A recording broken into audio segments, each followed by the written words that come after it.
India உள்பட 25 நாடுகளுக்கு பரஸ்பரம் வரி விதித்தது அமெரிக்கா. கட்டண விவரம் தொடர்பான உத்தரவில் கையெழுத்திட்டார் ட்ரம்ப். புதிய வரி விதிப்பு ஏப்ரல் 9 முதல் அமலுக்கு வரும் என வெள்ளை மாளிகை தகவல்.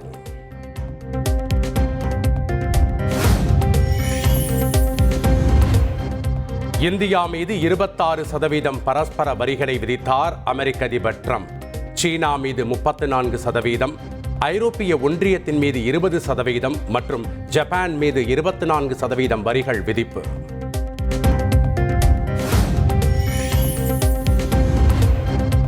அனைத்து வெளிநாட்டு வாகனங்களுக்கும் 25% வரி விதிக்கப்படும். அமெரிக்க அதிபர் ட்ரம்ப் அறிவிப்பு.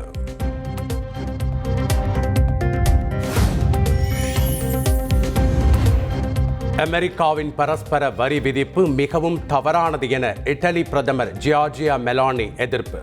பொருளாதார போர் என்பது மேற்கு நாடுகளை பலவீனப்படுத்திவிடும் என்றும் கருத்து.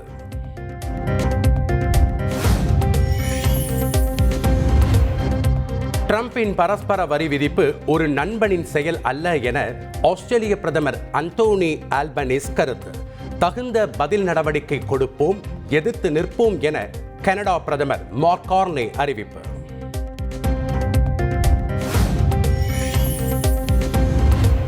அமெரிக்கா விதித்துள்ள புதிய பரஸ்பர வரிகள் தங்கத்துக்கு விலக்கு, வெள்ளி மற்றும் மருந்து பொருட்களுக்கும் விலக்கு அளித்த ட்ரம்ப்.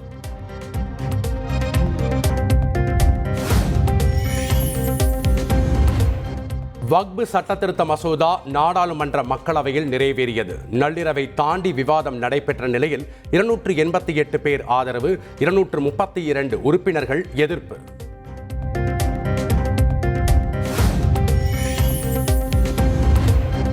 வக்பு சட்டத்திருத்த மசோதா குறித்து எதிர்க்கட்சிகள் தவறான தகவலை பரப்பி வருகின்றனர். மக்களவையில் மசோதாவை தாக்கல் செய்து பேசிய மத்திய சிறுபான்மை நலத்துறை அமைச்சர் கிரண் ரிஜிஜு குற்றச்சாட்டு.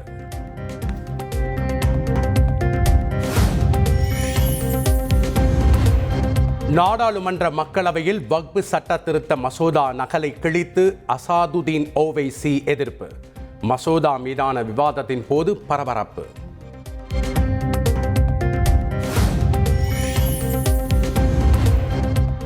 வக்பு சட்ட திருத்த முன்வடிவினை முழுமையாக திரும்பப் பெற வலியுறுத்தி பிரதமர் மோடிக்கு முதல்வர் ஸ்டாலின் கடிதம். இஸ்லாமிய மக்கள் நலனையும் வக்பு அமைப்புகளையும் பாதுகாப்பதில் தனி கவனம் செலுத்த வலியுறுத்தல்.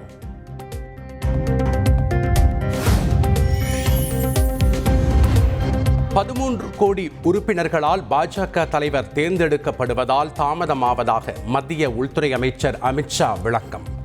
அனைத்து கட்சிகளின் தேசிய தலைவர்களும் சில குடும்ப உறுப்பினர்களால் மட்டுமே தேர்ந்தெடுக்கப்படுவார்கள் எனவும் விமர்சனம்.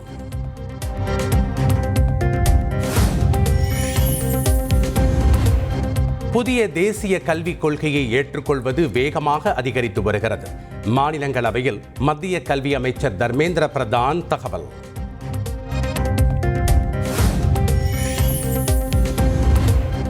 கச்சத்தீவை மீட்க அனைத்து நடவடிக்கைகளையும் எடுக்க மத்திய அரசை வலியுறுத்தி சட்டப்பேரவையில் தனி தீர்மானம் நிறைவேற்றம். இலங்கையில் ஆட்சி மாறினாலும் மீனவர்கள் மீதான தாக்குதல் குறையவில்லை என முதலமைச்சர் ஸ்டாலின் ஆவேசம்.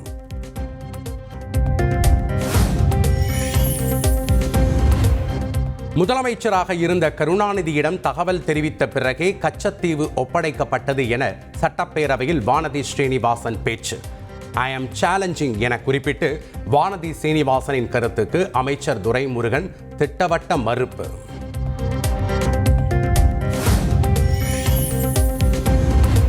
பதினாறு காலம் மத்தியில் அதிகாரத்தில் இருந்தும் கச்சத்தீவை மீட்க நடவடிக்கை எடுக்காதது ஏன் என எதிர்க்கட்சித் தலைவர் EPS கேள்வி. 10 ஆண்டுகள் ஆட்சியில் இருந்த நீங்கள் என்ன செய்தீர்கள் என முதலமைச்சர் ஸ்டாலின் பதிலடி.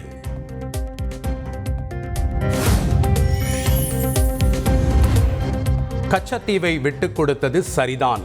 காங்கிரஸ் ஒருபோதும் அதை தவறு என சொல்லாது. கச்சத்தீவை மீட்டெடுக்க வேண்டும் என்கிற தீர்மானத்திற்கும் காங்கிரஸ் ஆதரவளிப்பதாக செல்வ பெருந்தகை பேட்டி.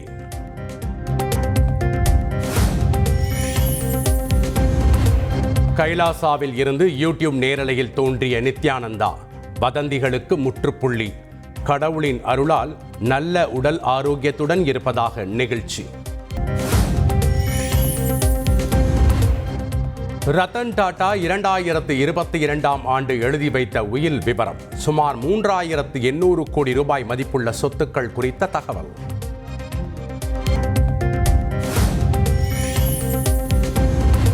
கர்நாடகாவில் பைக் டாக்ஸி சேவைகளுக்கு உடனடியாக தடை விதிக்க வேண்டும்.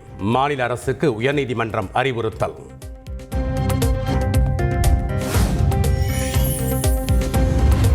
தமிழகத்தில் தேனி, கொடைக்கானல் பகுதியில் வெளுத்து வாங்கிய கனமழை. கோடை வெப்பம் தணிந்து குளிர்ச்சியான சூழல்.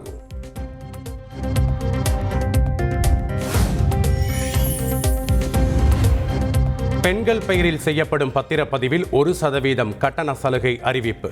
வழிகாட்டுதல்களை வெளியிட்டது தமிழக அரசு.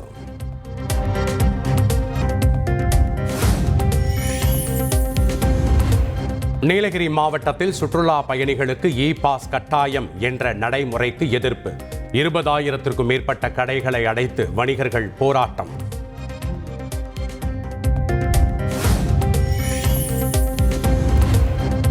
நீலகிரியில் முழு அடைப்பு காரணமாக ஹோட்டல்கள் அடைக்கப்பட்டதால் சுற்றுலா பயணிகள் உணவின்றி தவிப்பு. உதகையில் உள்ள அம்மா உணவகத்தில் கூட்டமாக சென்று பசியாறிய சுற்றுலா பயணிகள்.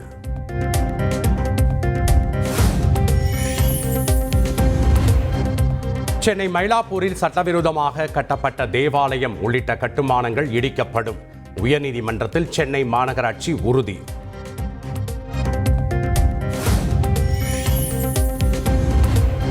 ராமேஸ்வரத்திற்கு 6ஆம் தேதி வருகை தரும் பிரதமர் மோடி. ராமநாத சுவாமி கோயிலில் சிறப்பு பாதுகாப்பு குழு அதிகாரிகள் ஆய்வு.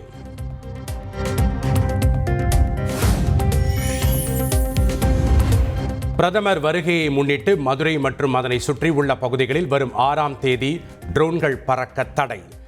மதுரை மாவட்ட ஆட்சியர் சங்கீதா அறிவிப்பு.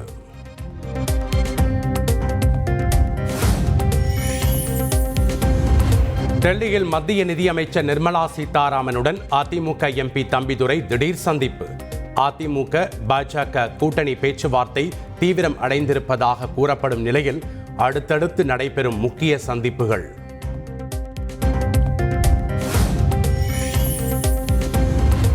தமிழக பாஜக தலைவர் அண்ணாமலையின் கருத்துக்கு எதிராக சிவகங்கை மாவட்ட அதிமுகவினர் போஸ்டர். எடப்பாடி பழனிசாமியை முதல்வராக ஏற்பவர்கள்தான் கூட்டணியில் சேர முடியும் என வாசகம்.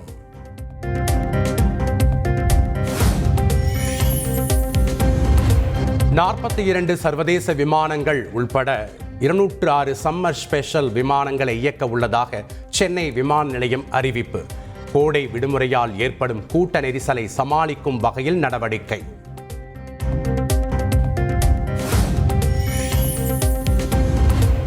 சென்னையில் இருந்து 220 பேருடன் லண்டனுக்கு புறப்பட தயாராக இருந்த விமானத்தில் இயந்திர கோளாறு. கடைசி நேரத்தில் விமானி கண்டுபிடித்த நிலையில் சேவை ரத்து.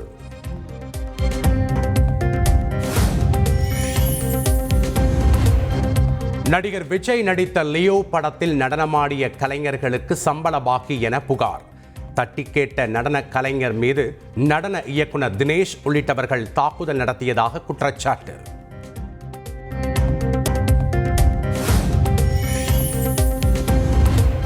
கரூரில் வருகிற மே 1ஆம் தேதி இளையராஜாவின் இசை நிகழ்ச்சி. மாற்றுத்திறனாளிகளுக்கு இலவசமாக டிக்கெட் வழங்கப்படும் என அறிவிப்பு. சென்னை திருவல்லிக்கேணியில் உள்ள பிரபல ஹோட்டலுக்கு உணவு பாதுகாப்புத்துறை அதிகாரிகள் சீல். பிரியாணி சாப்பிட்ட 18 பேருக்கு வாந்தி மயக்கம் ஏற்பட்டதாக புகார் எழுந்த நிலையில் நடவடிக்கை.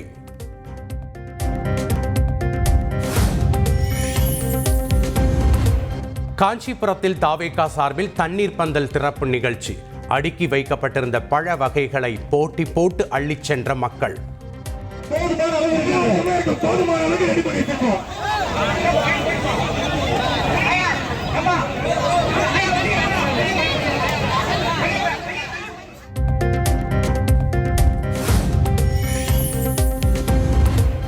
உளுந்தூர்பேட்டை அருகே தொழில் கடன் வாங்கி கொடுப்பதாக கூறி பெண்களிடம் 2,50,000 மோசடி செய்த பெண் கைது.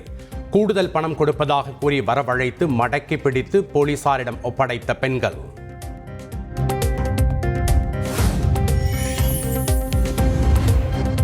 சென்னை கொடுங்கையூரில் தனக்குத்தானே சோடியம் நைட்ரேட் ஊசி போட்டுக்கொண்ட கல்லூரி மாணவர் சிகிச்சை பலனின்றி உயிரிழப்பு. செல்போனுக்கு அடிமையாகி தூக்கம் தொலைத்ததால் மன அழுத்தத்தில் விபரீத முடிவு.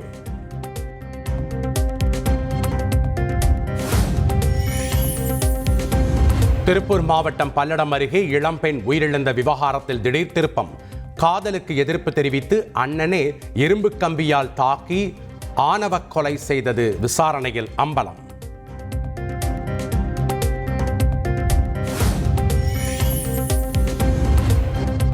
சென்னை கொளத்தூரில் முதியவர்களை கடிக்க நாயை ஏவிய சம்பவம். நாயின் உரிமையாளர் மீது போலீசார் வழக்கு பதிவு செய்து விசாரணை.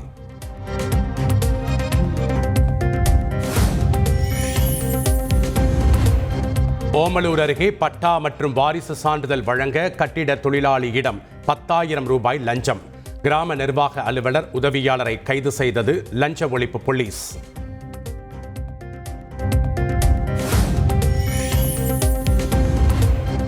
நாமக்கல் மாவட்டம் பள்ளிப்பாளையம் அருகே சமையல் செய்து கொண்டிருக்கும் போது கேஸ் கசிவு ஏற்பட்டு தீ விபத்து. அச்சத்தில் மக்கள் தெறித்து ஓடியதால் பரபரப்பு.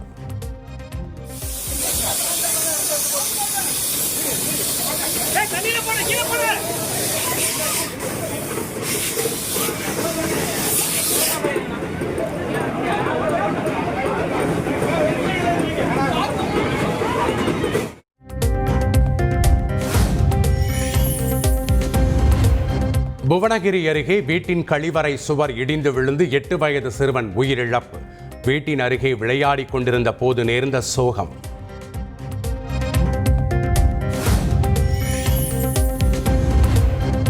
கூடங்குளம் அருகே தூண்டில் வளைவு பணிகளை விரைந்து முடிக்க வலியுறுத்தி மீனவர்கள் வேலை நிறுத்தம். கடலுக்கு மீன்பிடிக்கச் செல்லாமல் கருப்பு கொடி ஏற்றி போராட்டம்.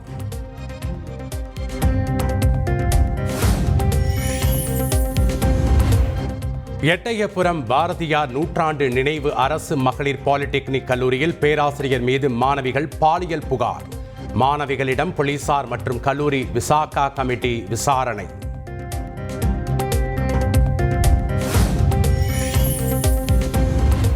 சென்னை தண்டையார்பேட்டையில் மதுபோதையில் 15 வயது பள்ளி மாணவியிடம் அத்துமீறல்.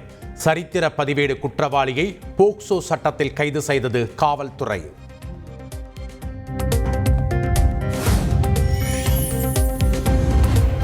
கோவை அருகே சொகுசு காரில் கடத்தி வரப்பட்ட 400 கிலோ குட்கா பொருட்கள் பறிமுதல். வடமாநிலத்தைச் சேர்ந்த 3 பேரை கைது செய்து போலீசார் விசாரணை. திருத்தணி அருகே சமூக வலைதளம் மூலம் பெண் போல் பேசி ஆந்திர இளைஞரை வரவழைத்து பணம் பறிப்பு. கத்தியை காட்டி மிரட்டிய 7 பேரை கைது செய்த போலீசார்.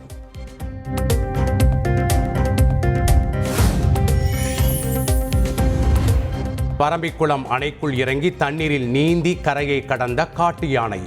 கோடை வெப்பத்தை தணிக்க ஜாலியாக தண்ணீரில் நீச்சலடித்து சென்ற காட்சி.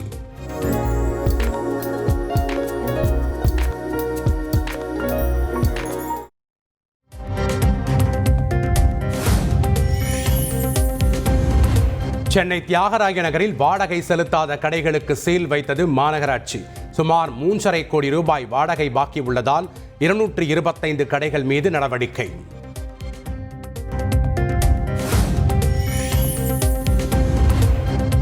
எம்புரான் திரைப்படத்தை கண்டித்து பெரியார் வைகை பாசன விவசாய சங்கத்தினர் ஆர்ப்பாட்டம்.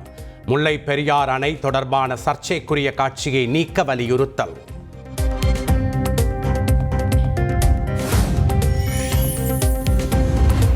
கேரள மாநிலம் இடுக்கியில் வளைவில் அதிவேகமாக திரும்பிய அரசு பேருந்து மோதியதில் சாலையோரம் நடந்து சென்றவர் பலி. சிசிடிவி காட்சி வெளியாகி அதிர்ச்சி. மேற்கிந்திய பெருங்கடலில் கடத்த முயன்ற பல கோடி ரூபாய் மதிப்புள்ள 2500 கிலோ போதைப் பொருள் பறிமுதல். இந்திய கடற்படை அதிரடி நடவடிக்கை.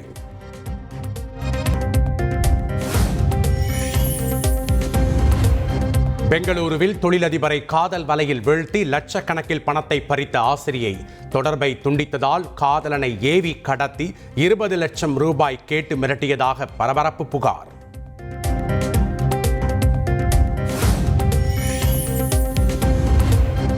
சபரிமலை ஐயப்பன் கோவிலில் பங்குனி ஆராட்டு திருவிழா கொடியேற்றத்துடன் தொடக்கம். திரளான பக்தர்கள் கலந்து கொண்டு வழிபாடு.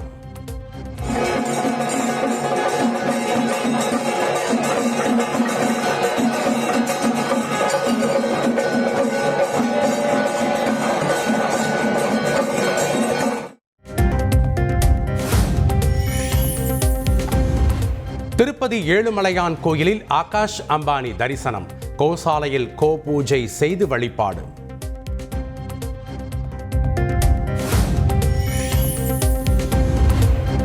ஜப்பான் நாட்டில் ஏற்பட்ட நிலநடுக்கத்தால் பொதுமக்கள் அதிர்ச்சி.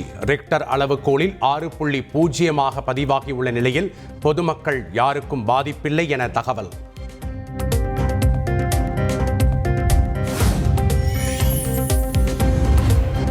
மியான்மரில் உத்தர்திரி பகுதியில் நிலநடுக்கத்தால் பாதிக்கப்பட்ட பகுதிகளில் மீட்பு பணி தீவிரம்.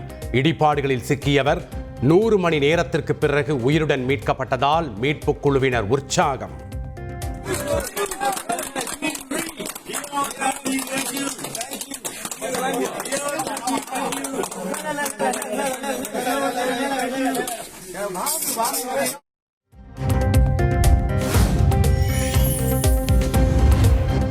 சூர்யா நடிக்கும் ரெட்ரோ படத்தின் டப்பிங் பணிகள் நிறைவு.